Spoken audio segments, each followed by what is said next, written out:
So, sweet, cute kayong dalawa together, consistent ka naman daw, sabi niya.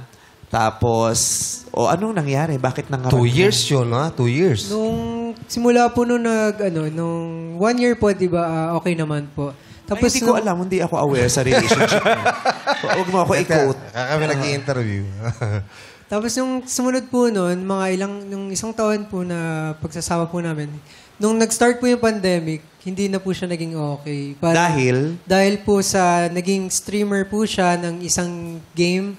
Tapos wala na po siyang communication sa akin. Hindi niya na po ako pinapansin pag nasa bahay po nila ako, ganun. Puro laro po siya. Kahit nandun ka sa tabi niya, naglalaro pa din siya. Opo. Kumbaga, po siya, parang na-addict na siya sa laro po.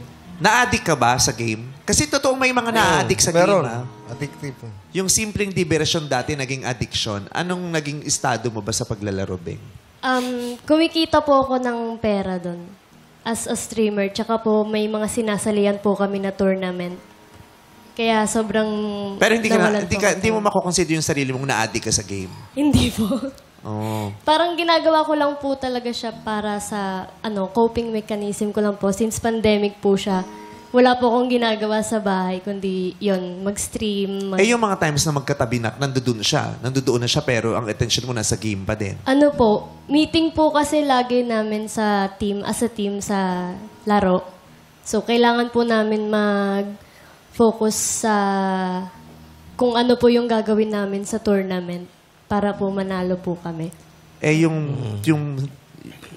Kailan kayo nag-focus na pag-usapan yung gagawin nyo naman sa relasyon para manalo rin kayo sa relationship? Hindi na po napag-usapan. Ayun. Nabaling yung attention. Nabaling. Mas masaya ka na sa games kaysa yung magkasama kayo? After, nung medyo maluwag na yung quarantine, parang gusto niya po makipagkita sa akin nung time na yon. Pumapayag naman po ako. Pero, parang na-realize ko po na hindi po tama yung ginagawa ko na mag-stream kasi magkaibang goal din po kami sa buhay. Ba't hindi tama yung pag-stream? Parang nawalan po ako ng time sa kanya.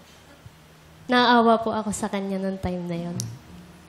Parang wala namang masama dun sa pag-stream, wala namang mali dun. Ang mali siguro yung hindi mo na nakalkula yung balanse ng pag-stream at yung pag-iibigan yung dalawa.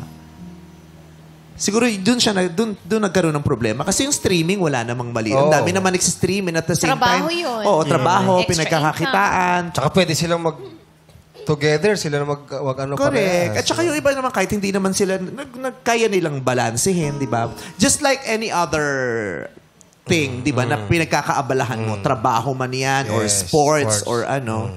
Di ba yun? Wala namang masama. Ang magiging masama dyan, pag hindi mo na siya nabalanse. Hindi mo siya nabalanse. Hindi mo na siya nabalanse o na-realize mo na mas masaya ka talaga doon.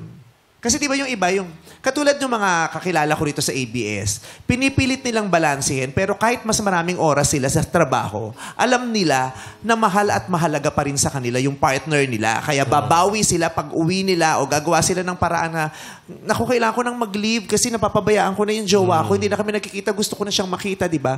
Pero iba din yung, di ba, yung wala naglaho na yung damdamin ko. Yun. Ano yung truth nung mga panahon na yun? Naglaho ba o hindi mo lang nabalanse? Pero mahal, gustong-gusto mo pa rin siya? Naglaho po. Okay. Na-hurt ka pa, Christoph, nung narinig mo ulit yun? Opo. Parang binaril mo rin yung puso ko. Binaril lang ang puso. Grabe.